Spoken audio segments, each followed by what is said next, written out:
If you're here, you're probably not too good at building, but don't worry, because I have 5 tips to start you on your key to success. And be sure to stick around, because the last one's the best. Step 1 is knowing the blocks. You're gonna have to know the blocks very first before you start anything else. So just take a look at all the blocks, maybe even grab a few you might think you'll like and take them out. For now, let's just say I'm just beginning and I want to make a stone house, so I'm grabbing a few different kinds of stone blocks. This is called a block palette. What block palette's main job is to give you what you're going to be building. Now, everybody uses block palettes even if they don't know it, and even if you're very young and you don't know how to spell to or the or something. But everybody has block palette and everybody does still use them. But there's one kind of block palette I call a gradient. Let's grab a few stones again and I'll show you really quickly what a gradient is.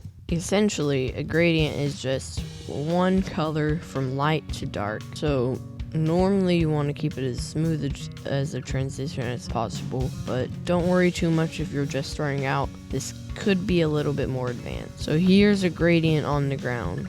These 3 going to a little bit lighter, to a little bit lighter, and just keep going.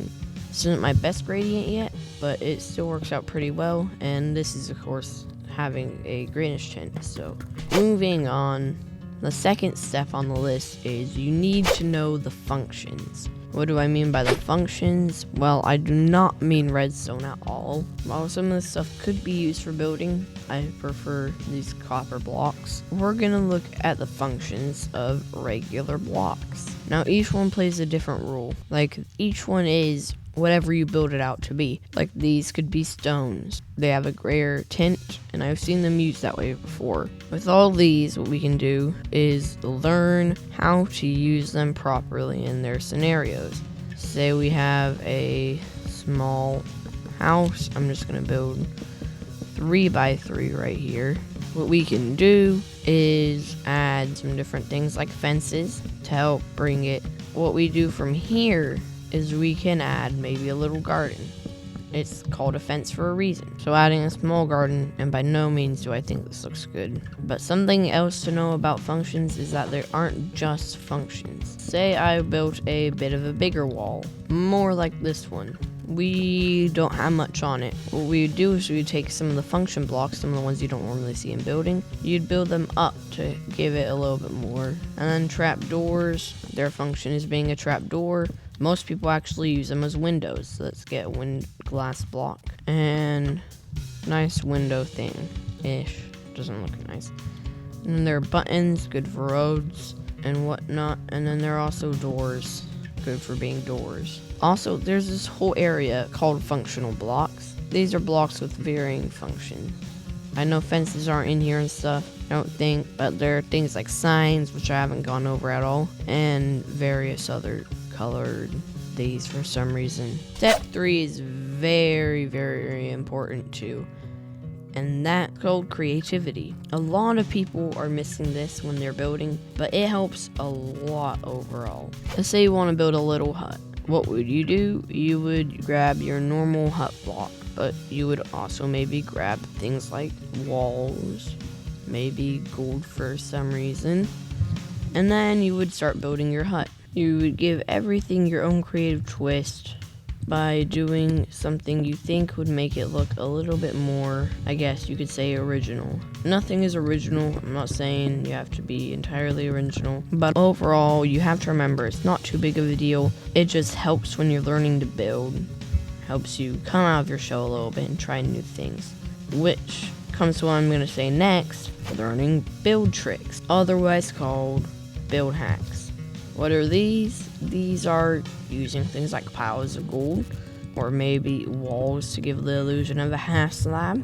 But these are just normal things like doing that. And if you want to see more on build hacks, you could just search build hacks and like millions of videos would pop up. A good person I know, I watch sometimes that does build hacks, is Skip the Tutorial.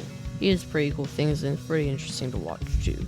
What do you do with build hacks once you've learned them? I mean, what you have to do is you have to engrade them into what you build, or grade them into your building style. So like when you're building, you won't be looking at empty walls. You'll be looking at a wall like this and saying, is this good? Do I like this? Because you're progressively, while building, using these build tricks you've learned to create better buildings. And now it's time for step 5. You have to take your time on a build every time. If you want to get really, really, really good, then you'll be having to take time with whatever you build, whether it's a little hut. I mean, obviously I didn't take time with this one, and obviously I didn't take time with that one, but you'll know what that one is. But if you want to build to look good, if you want to hone your skills in, just taking your time, being slower will help a whole lot. This will help more than anything else I've said, except maybe learning what blocks are. Because as you take time, you begin to create your block palettes. You begin to think, well, this XYZ will make it better. So you begin to use these other weirder tricks. And it makes you an overall better builder.